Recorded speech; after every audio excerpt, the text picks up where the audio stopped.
Bienheureux Guillaume-Joseph Chaminade, 1761-1850.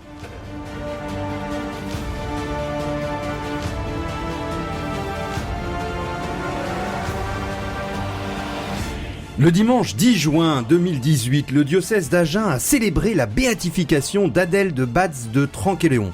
Cette perle spirituelle du Lot-et-Garonne, née en 1789, fille spirituelle du bienheureux Guillaume-Joseph Chaminade et fondatrice avec lui de la famille marianiste qui rassemble aujourd'hui plusieurs milliers de religieux, religieuses et laïcs qui veulent faire alliance avec la très sainte Vierge Marie afin de devenir de véritables missionnaires de Jésus-Christ.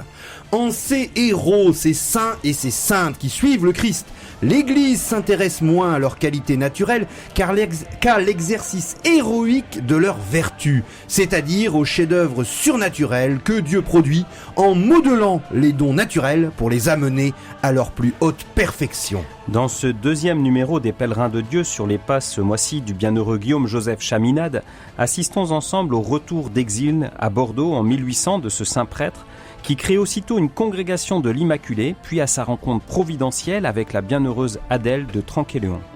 Pèlerins de Dieu avec Franck Bétoir et le père Jean-Baptiste Masson sur RCF Nord-de-France.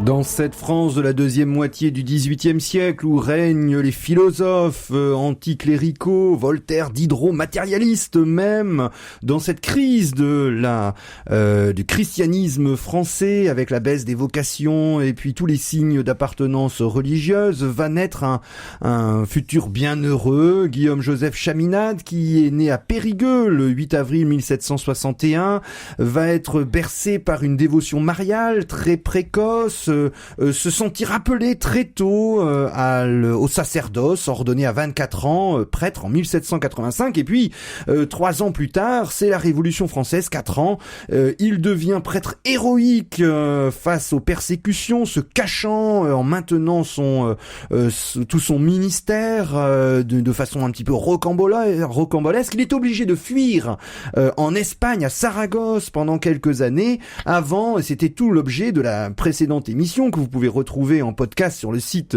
de RCF, et finalement il va revenir à Bordeaux, il a 39 ans, pour fonder une congrégation. Alors cette congrégation, lorsque aujourd'hui on parle de congrégation, on pense que c'est uniquement des prêtres et puis c'est très religieux avec des vœux. Non, là c'est un synonyme d'association à temps nouveau, réalité un petit peu nouvelle. Le bienheureux Guillaume-Joseph Chaminade, dans ce temps encore de persécution, ou du moins où l'Église n'a pas une visibilité officielle, on est dans ce moment où Napoléon va mettre en place son empire, et les relations avec la papauté sont difficiles. Le bienheureux Guillaume-Joseph Chaminade rassemble des groupes de jeunes, d'hommes, de femmes, qu'il forme, qu'il guide dans la vie spirituelle pour qu'ils deviennent missionnaires dans leur milieu grâce à la Vierge Marie, sous la protection de la Vierge Marie. C'est son nom, la congrégation de l'Immaculée. Alors, il ne va pas pouvoir utiliser les formes classiques de la paroisse. Il n'utilise pas non plus les formes précédentes de mouvements qu'on pourrait appeler aujourd'hui, parce qu'il y avait les jésuites qui avaient créé des mouvements et qui rassemblaient une même catégorie de personnes. Non, là en fait ce qu'il veut, c'est grandir très vite parce qu'il croit véritablement à la visibilité de son mouvement, et si les chrétiens sont nombreux, ça va attirer d'autres chrétiens à eux, mais à l'intérieur de un seul mouvement, de cette congrégation, eh bien, il va diviser en groupes plutôt homogènes, avec les jeunes gens d'un côté, les jeunes filles de l'autre, les hommes d'âge mûr, les dames d'âge mûr également, qui formeraient des groupes individualisés, tout en maintenant une union entre tous ces groupes. Et cette union, elle est réalisée par des réunions fréquentes, des assemblées générales ou assemblées particulières. Et ce qui est tout à fait étonnant, c'est qu'il va créer des chefs, ce qu'il appelle des officiers divers, qui entretiennent gagnent la vie. Un préfet, des assistants, des conseillers, un secrétaire, un trésorier, un receveur pour percevoir les cotisations, un contrôleur pour vérifier l'assiduité. Ce qui est tout à fait frappant, c'est le détail avec lequel il veut tout programmer pour que cette association se diffuse. Et le succès est au rendez-vous, d'autant qu'une branche féminine va très vite se créer. Voilà, donc le père Joseph Chaminade organise ses congrégations selon les états de vie. Donc il y avait déjà des divisions donc entre les congréganistes. Il y avait les jeunes gens, les hommes mariés, les jeunes filles, les femmes mariées. Donc il y a des subdivisions. C'est très structuré, c'est très organisé avec le génie du père Chaminade. Mais progressivement, donc avec le succès, apparaît l'opportunité de créer carrément une branche féminine de la congrégation. Donc en 1801. Il y a un groupe de fondatrices autour de Mademoiselle Lamourou. Donc c'est des personnes de très grande qualité humaine et spirituelle. Il prenait bien soin il avait un bon discernement des personnes et il choisissait vraiment des gens sur qui il pouvait s'appuyer. Et donc cette Mademoiselle Lamourou se distingue aussi. Avec 9 membres, il fonde cette congrégation féminine.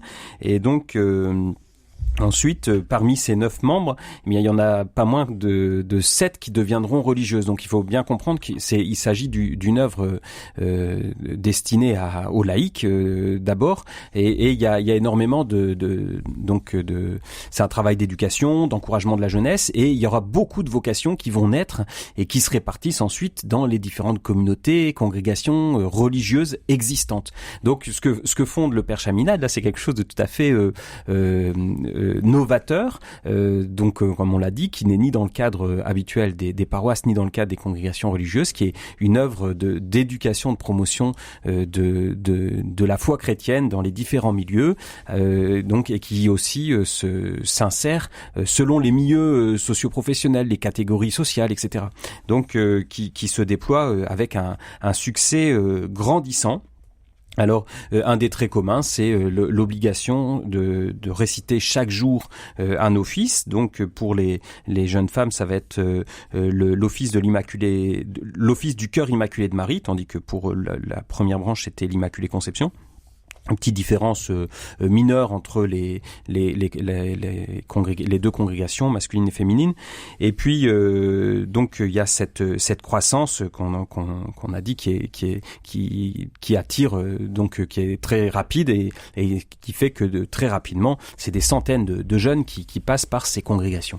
Alors vous l'avez dit, ces congrégations vont être en mission permanente. C'est tout à fait étonnant.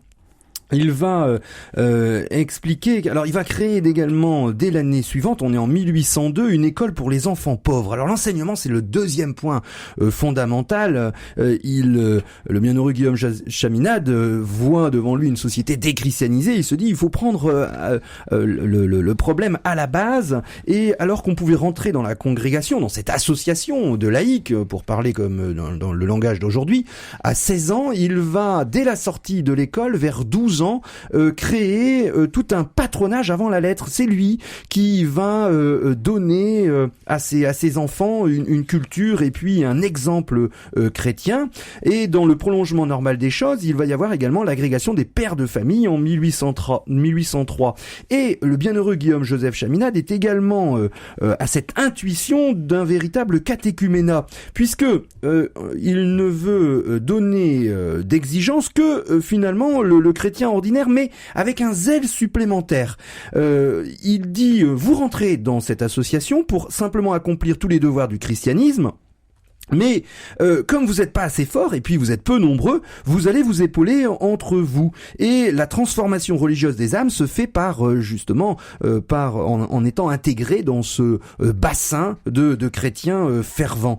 Et lorsque on est un jeune sans éducation chrétienne, on peut rentrer dans la classe des prétendants on reçoit, c'est le catéchuménat en fait. Et lorsque ces prétendants sont arrivés à se confesser et à communier, leur catéchuménat est terminé et y rentre comme approbaniste pour une formation chrétienne qui se poursuit au sein de la communauté par contact fréquent avec de vrais chrétiens qui sont cette congrégation, cette association de laïcs qui va véritablement connaître un grand succès et être béni par le nouvel archevêque qui va même permettre d'avoir un lieu bien particulier à eux. Cet archevêque, c'est Monseigneur Charles Davio du Bois de Sanzé.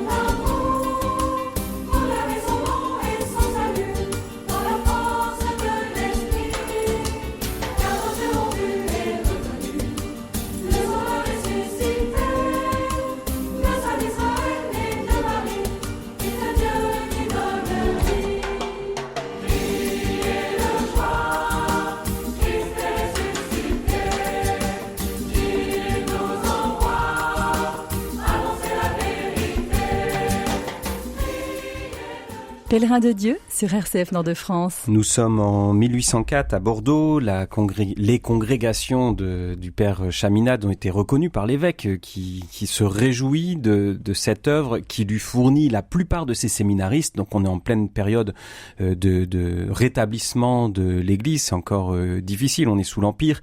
Et donc il y a encore, tout n'est pas résolu, mais donc l'Église est en train de reposer quelques bases de son rétablissement, et donc on réouvre des séminaires, et dans ce séminaire à Bordeaux, eh bien on constate que la plupart des vocations viennent de la congrégation fondée par le Père Chaminade, donc cette œuvre pour les jeunes qui repose les bases de la foi chrétienne, qui encourage les jeunes dans leur engagement chrétien, dans leur foi, leur prière et leur engagement auprès des plus pauvres.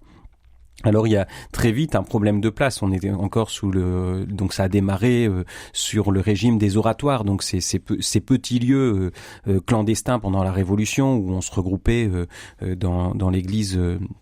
Cette église clandestine, voilà, et donc le clergé reprend progressivement pied, mais donc il y a un problème de place à résoudre, et donc l'évêque, qui est très heureux de cette œuvre du Père Chaminade, l'encourage comme il le peut. Il va lui obtenir donc la chapelle, une grande chapelle, la chapelle de la Madeleine, qui avait été construite donc un siècle plus tôt pour les religieuses, donc des religieuses madelonnettes, donc qui en eurent l'usage jusqu'à la Révolution, avant d'en être chassées. Et donc cette chapelle qui avait été vendue va être récupérée et puis donc mise à disposition du Père Chaminade pour son œuvre. Alors au début on le voit un peu comme une succursale des paroisses, et donc progressivement il y a cette pression en fait qui est faite pour que la chapelle de la Madeleine devienne une sorte de paroisse, retombe dans le fonctionnement classique des paroisses, mais il y a quelque chose d'original et tout à fait complémentaire qui est une source de dynamisme pour le renouveau du diocèse et des différentes paroisses. Et donc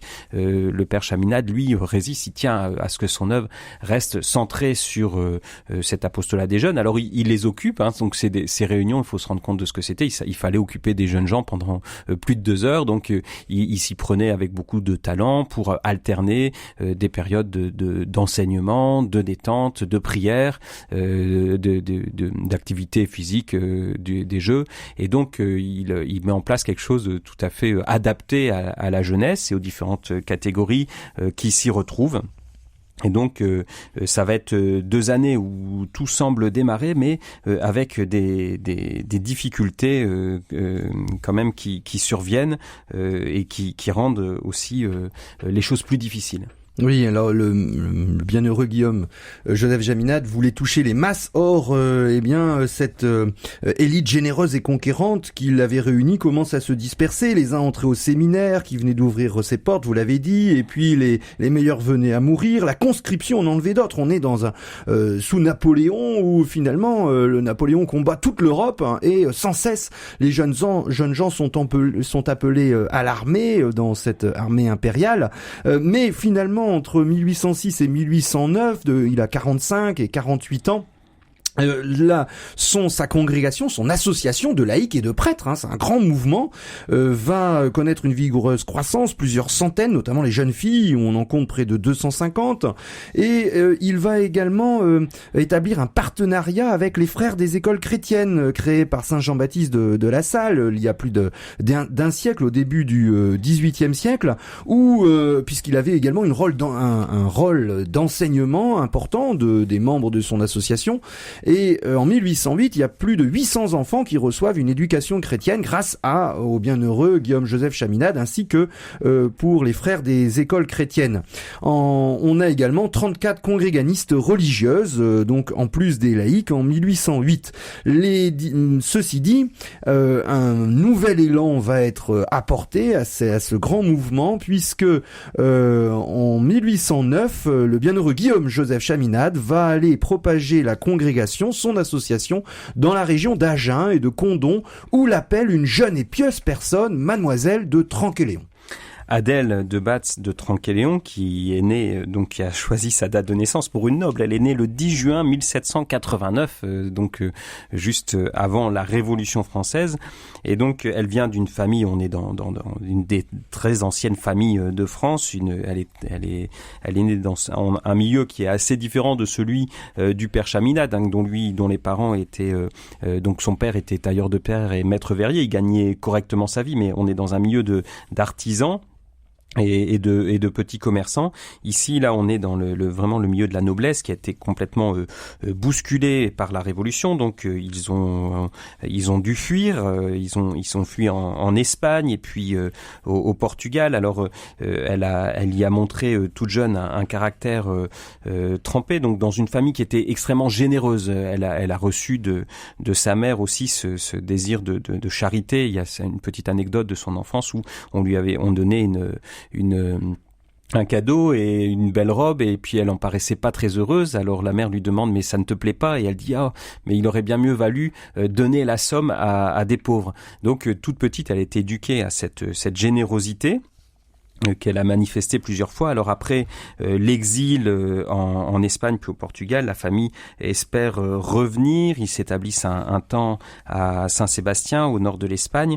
Et puis après le rétablissement en France, eh bien, alors en Espagne, elle va vivre une expérience un peu similaire, beaucoup plus jeune que le père Chaminade, qui avait reçu son appel là, donc à fonder une œuvre mariale. Elle va vivre une première communion extraordinaire, un peu bousculée par le prêtre qui s'étonnait qu'un enfant de son âge, ce qui était la coutume française, n'ait pas encore fait sa première communion. Elle en était sortie en pleurs en disant: mais je ne suis pas prête. Et donc la mère s'expliquait avec le père, l'abbé, pour lui laisser le temps de se préparer. Et donc c'est vers l'âge de 10 ans, elle fait sa première communion avec énormément de ferveur. De même pour la confirmation, qui va être un souvenir très profond pour elle. Elle va s'y préparer en demandant de faire une retraite au Carmel, donc qui dure plus d'un mois. Donc on voit la ferveur de cet enfant et donc son désir de vie consacrée, qui va être remis en cause un moment par une demande en mariage que finalement elle va décliner. Et donc, elle s'engage progressivement dans une œuvre en s'associant à d'autres jeunes filles. Et sans connaître le père Chaminade, elle va fonder une œuvre de mobilisation des chrétiens exactement dans la même ligne que celle du père Chaminade. Donc à Agen, elle associe quelques jeunes filles autour d'elle, et très vite l'œuvre grandit, s'accroît donc avec ses engagements de prière et de charité chrétienne. Et puis c'est son père spirituel, le père Lafont, qui la met en contact avec le père Chaminade en lui disant: mais écoutez, à Bordeaux, il existe aussi une œuvre qui était plus structurée que la sienne. Et donc, c'est progressivement, il y a cette rencontre heureuse entre les deux fondateurs qui va s'opérer.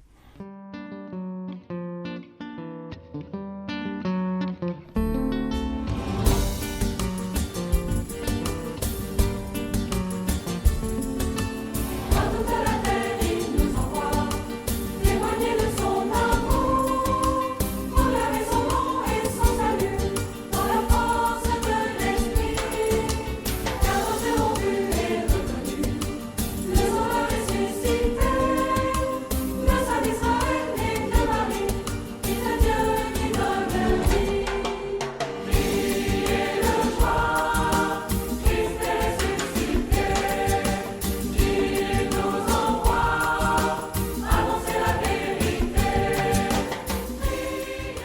Pèlerins de Dieu sur RCF Nord-de-France. Nous sommes avec la bienheureuse Adèle de Tranquéléon qui a fondé une petite société avec Jeanne Dichet, portée par une vie spirituelle tout à fait étonnante malgré son exil. On est à l'époque de la Révolution française, elle revient et puis elle fait l'évangélisation des campagnes, elle veut aider les plus pauvres, elle veut annoncer le Christ, elle se donne un projet de vie religieuse et finalement elle entend parler de la congrégation, c'est-à-dire l'association, le grand mouvement qui rassemble des prêtres, des religieux, des religieuses à Bordeaux, du bienheureux Guillaume Joseph Chaminade, et qui regroupe des laïcs dont la mission est de multiplier les chrétiens. Et très vite, les deux bienheureux vont se rencontrer, ce qui est tout à fait étonnant. On a cette jeune personne qui a 19 ans, bienheureuse Adèle, et puis le bienheureux Guillaume Joseph Chaminade qui en a, lui, 47, et là, une relation tout à fait particulière va se créer. Il faut souligner la proximité des vues entre les deux œuvres, la congrégation de Bordeaux et l'association, la société d'Agen fondée par Adèle de Batz. Donc c'est d'abord la volonté de préserver de l'esprit du monde, sous-entendu l'esprit des Lumières, très hostile au christianisme, donc avec ce désir de vie chrétienne forte et authentique, de donner l'exemple par une grande charité chrétienne, et puis l'attachement à la Vierge Marie et à l'Eucharistie. Et alors ces expériences, l'un et l'autre l'ont vécu dans leur vie personnelle de façon très forte, et ont placé tous les deux leur société sous le signe de la Vierge Marie, avec une très forte aussi place donnée à l'Eucharistie. Alors, donc, la société de la congrégation de Bordeaux se réjouit d'accueillir des membres plus nombreux, puisque la société d'Adèle, qu'avait fondée Adèle de Tranquéléon, était assez nombreuse. Mais donc, de l'autre côté, cette société fondée par Adèle trouve une structure beaucoup plus développée que ce qu'elle avait fait avec le talent d'organisateur du père Chaminade, qui était aussi d'un précieux secours. Et donc, les deux vont se retrouver avec une particularité aussi du désir d'Adèle de Batz de Tranquéléon de se consacrer dans la vie religieuse. Elle sentait très fortement cet appel, et donc progressivement va naître cette question, elle va la poser au père Chaminade, qui devient son père, donc qui n'a pas été à l'origine de sa vocation, mais qui est devenu très vite son accompagnateur et donc son promoteur en quelque sorte spirituel. Elle va lui faire part de ce désir de vie consacrée, et donc se cherche comment on pourrait fonder un ordre religieux sans non plus affaiblir la congrégation et la vider, puisque en fait, en quelque sorte, ces congrégations étaient toujours victimes de son succès par le départ de ses adhérents vers les ordres religieux. Et donc progressivement se dessine cette possibilité de fonder une nouvelle congrégation religieuse placée sous le signe de Marie. Les cœurs sont prêts, mais les événements politiques vont, et c'est dans la vie du bienheureux Guillaume Chaminade, c'est régulièrement les événements politiques vont ajourner, vont faire tout casser les prévisions. En 1809, on a un rapport du préfet de police de Paris qui arrive directement sur le bureau de Napoléon, et on a d'ailleurs une description qui est à décharge, mais finalement fait l'éloge du bienheureux Guillaume Joseph Chaminade, qui nous explique qu'il avait une vie très droite, hein, et il avait un